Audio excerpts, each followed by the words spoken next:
I get more than emails about art. They're not always about art. I get some emails want to know about the cowboy thing. So I thought today I'd read an essay that I wrote a few years ago about that. The first cowboy I ever met was named Americo. I didn't know he was a cowboy until I started to go to the Saturday matinee B Western movies. I was about 5 or 6 years old. Cowboys always dressed different than most folks.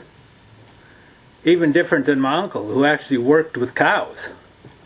My uncle dressed like a farmer, which is different. Kind of the same, but different. I figured America was a cowboy because he dressed like the cowboys I saw in those cowboy movies. I didn't think to ask the question that I'm always asked, where's your horse? I never saw him even near a horse, much less on one. I never saw him in a car either, come to think of it. He was just there or not there.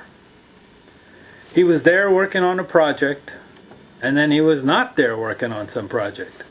Kind of like he was edited in or edited out of my life.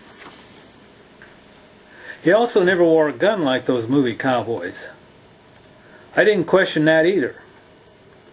Big oversight looking back on it now, unless I edited that out too. It wasn't until much later in life that I realized that he was in fact a real live cowboy, not one of those movie cowboys.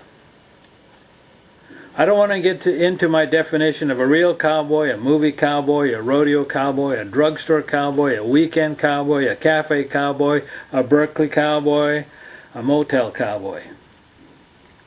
Let's just say my definition of a real cowboy continues to expand along with my intellectual boundaries, and America continues to be a larger-than-life example of that definition. But then, time tends to enlarge more than diminish some of our childhood impressions. America must have been Italian, because 1, he was a friend of my family, and all their friends were Italian or Swiss Italian. 2, America was an Italian name. But are there cowboys in Italy? Nope, it's an American thing. So he wasn't an Italian cowboy. You're either a cowboy or an Italian. You can't be both. I don't know where he lived exactly. I'd like to think he lived on a ranch somewhere in a line shack or a bunkhouse. A bunkhouse, yeah. That'd be good. Wherever it was, if you needed him when you had a project going and you needed some day work done, all you had to do was drive down out of town a few miles to the Chuck Wagon Cafe, and there he'd be, sitting on a stool having some black coffee. Where he went after it closed, if it ever did, is one of those mysteries that will never be solved.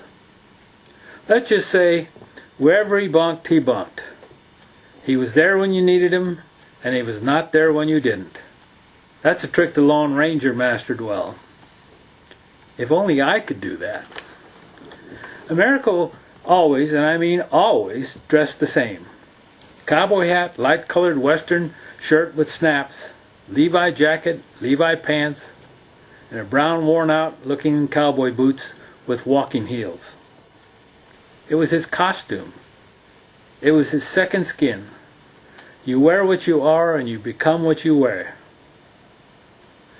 He always had a sack of golden grain smoking tobacco in his left shirt pocket. The pocket was never snapped, and the string with its little paper tag hung over the pocket like a badge. It said, "Been smoking all my life." And in smoke he did. It seemed he always had a roll-your-own cigarette in his mouth. My uncle told me the story of when America stayed over one night on a more than one-day job. He could be heard in the middle of the night coughing and getting up for a cigarette.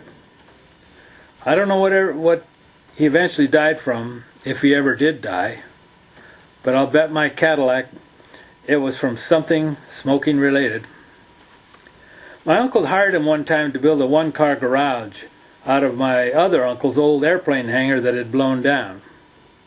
I remember my grandmother giving me a big glass of wine from the cellar and telling me to bring a dissa to America. Naturally, I did what I was told, but I really enjoyed this little task. I would walk ever so slowly, eyes intent on the glass, trying not to spill a single drop, as I baby-stepped my way to the construction site. He worked alone and always lit up and said, "Thank you kindly," when I handed it to him. I would hang around a minute just because I felt I was in the presence of something. He was sort of like a part of nature, like a tree or a large boulder, kind of like there as opposed to there.